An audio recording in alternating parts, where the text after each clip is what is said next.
October 22nd, 2014. Octobre 2014, Michael Zihabibo, un drogué souffrant de maladie mentale, laisse un testament parcellaire depuis sa Toyota, garé à l'extérieur des bureaux du Premier ministre. Il vient juste d'abattre un réserviste au Mémorial national de guerre à Ottawa. Je crois que cette fusillade qui s'est produite en pleine vue l'automne dernier nous a tous touchés de façon exceptionnelle. Sans doute parce que c'était chez nous. C'est venu bouleverser nos certitudes en matière de sécurité.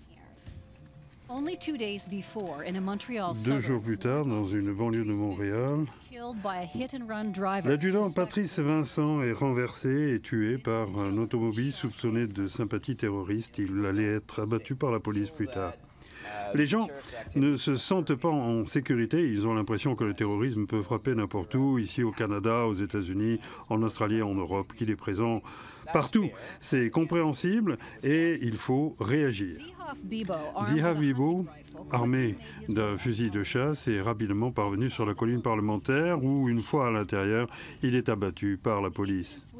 Les législateurs allaient nous rappeler ces incidents, tandis qu'ils nous prévenaient que le terrorisme s'est invité chez nous. La peur du terrorisme est émotionnelle et il est facile d'ébranler les gens émotionnellement. C'est un jeu psychologique. La question du terrorisme préoccupe les Canadiens au plus haut point. Nous avons été mis au courant de nombreux actes terroristes ici et ailleurs dans le monde. Cela s'explique par la mort tragique de 2 militaires tués par des loups solitaires, des terroristes souffrant d'un problème mentaux. Quand vous déposez une loi susceptible d'avoir un effet sur les libertés de milliers de Canadiens, tout cela à cause de 2 incidents isolés commis par des malades mentaux, il ne faut pas s'étonner qu'on se retrouve avec une loi excessive et inutile. Le cabinet a réagi avec le projet de loi C-51, la loi contre le terrorisme, qui donne des pouvoirs de police au service de renseignement de sécurité, le SCRS. Le projet de loi permet au cabinet de dresser une liste noire des Canadiens interdits de vol et de tenir des audiences secrètes en matière d'antiterrorisme.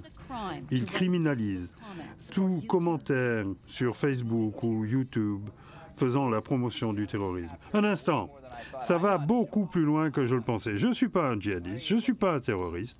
Pourquoi me regardez-vous? C'est ça le problème. Où pourrait-on en arriver là? Monsieur le Président, le projet de loi C-51 confère à nos corps policiers et organismes de sécurité tous les pouvoirs dont disposent normalement les grands gouvernements occidentaux pour faire face à la menace réelle de la sécurité. Monsieur le Président, le Premier ministre se sert du projet de loi C-51 pour s'en prendre à nos droits et libertés sans faire la preuve que cette loi va contribuer à protéger les Canadiens. Tout d'abord, même dans un débat aussi controversé que celui-ci, il est une chose que tous les partis et tous les députés ont en commun. Nous voulons tous assurer la sécurité des Canadiens. Quel accomplissement que ce projet de loi qui réduit notre sécurité tout en détruisant notre charte des droits et libertés, et pour peu qu'on en voit le côté sombre. Vous devrez vous méfier avant d'écrire sur Facebook ou Twitter ou n'importe quel médium, d'écrire quoi que ce soit qui pourrait être perçu comme un appui à une initiative ou à une menace terroriste. Et qu'est-ce qui pourrait m'arriver? Eh bien, si l'on pense que vous pouvez être impliqué dans quelque chose, vous serez arrêté et détenu pendant 7 jours sans être inculpé. C'est ce qui s'est passé durant la crise d'octobre 1970 et c'est en train de devenir loi. Nous en autorisons la concrétisation dans le projet de loi C-51. Toutes vos communications électroniques, tous vos courriels peuvent être surveillés, interceptés. Votre fournisseur de services Internet pourra devoir produire un relevé de vos communications. Tout va de plus en plus se faire en ligne, ce qui donne d'autant plus d'occasions de saisir des informations transmises légitimement et honnêtement sur la base de simples hypothèses par quelqu'un qui va recouper telle ou telle donnée avec une autre et qui pourrait être erronée et venir d'ailleurs tirer des conclusions erronées aussi et rendre une décision vous conservant. Quoi? Je suis un terroriste alors? Tout à fait. Parce que vous êtes maintenant considéré coupable par association. Lors des audiences d'un comité sénatorial sur le projet de loi C-51, des criminalistes ont prévenu le cabinet que la disposition allait trop loin. Seriez-vous moins inquiet si la surveillance était améliorée? Tout dépend du genre de surveillance. Je suis généralement optimiste, mais je n'entretiens pas trop d'espoir ici. Après votre témoignage, je n'espère pas grand-chose du côté de votre appui. Permettez-moi une chose. Vous qui croyez à la nécessité de limiter les pouvoirs du gouvernement, vous pourrez également m'accuser d'être conservateur, mais je ne le suis pas. Rassurez-vous, je ne vous accuse pas de cela. Selon moi, si vous étendez les pouvoirs de l'État au point de limiter les libertés individuelles, vous devriez vous appuyer sur des preuves.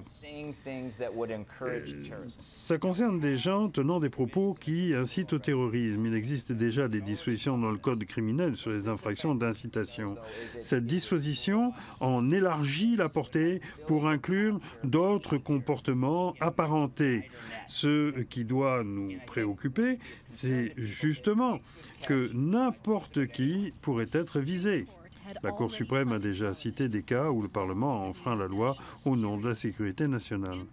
En 2001, la Chambre a adopté une loi permettant à des agents fédéraux de vérifier les noms des clients de tous les cabinets d'avocats au pays au titre du financement du terrorisme.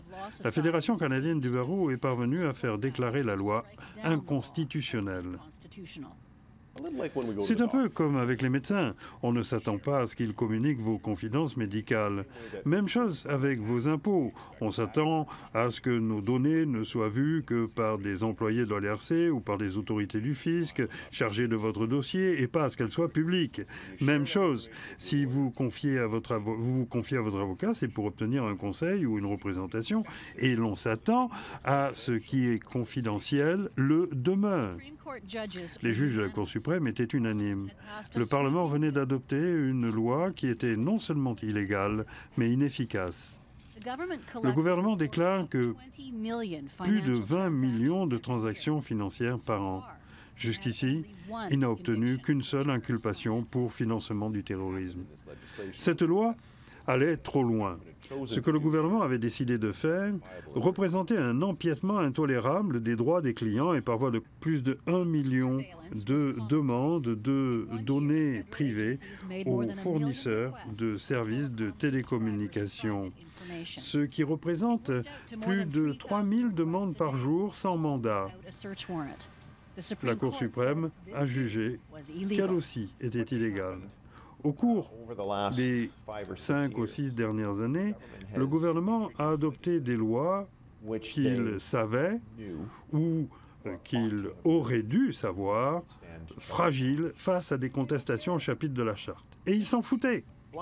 Disons-le carrément, il s'en fout. Il a déposé la loi et il ira jusqu'en Cour suprême pour la défendre et la Cour suprême la déclarera institutionnelle. Rebelote avec projet de loi C-51. Ils s'en foutent. Aux communes, les participants ont applaudi à l'adoption du nouveau projet de loi sur la sécurité qui allait bien plus loin que les lois battues en brèche par les tribunaux. Nous applaudissons, bernés par l'idée que nous serons plus en sécurité. Je me demande pourquoi ils se réjouissent. Je me demande si ceux qui se réjouissent d'avoir pu faire adopter la loi C-51 se rendent compte que ce que cela signifiera dans leur vie. Alors pourquoi? Pour être réélu. Oui, c'est pour ça. Pour être réélu. Avez-vous besoin d'une loi? N'existe-t-il pas déjà quelque chose que vous pourriez invoquer? Autrement dit, c'est juste pour le spectacle. La crainte du terrorisme s'est traduite par une plus grande présence policière au Parlement et plus de pouvoir pour les agences fédéraux. La GRC a affecté 600 gendarmes aux enquêtes contre le terrorisme. La collecte des données sur les suspects pourrait coûter quelques 100 millions de dollars par an. Posez-vous la question, lisez la loi, lisez les dispositions du projet de loi et demandez-vous, en tant que personne neutre, si c'est le genre de société où vous voulez vivre, là où vous voulez élever vos enfants. Quel genre de démocratie est la nôtre? Les choses changent au Canada, tout à fait, pour ouvertement garantir la sécurité. Je ne sais pas si les Canadiens sont mieux protégés. Leurs droits à la vie privée et à l'accès à l'information ne s'en trouvent certainement pas améliorés. Nous n'avons pas une tradition de tolérance au Canada, mais de rejet sur l'autre. Ce n'est pas moi, c'est l'autre qui est différent et qui a dû faire quelque chose de mal puisqu'on l'arrête. C'est ça notre tradition, une triste tradition.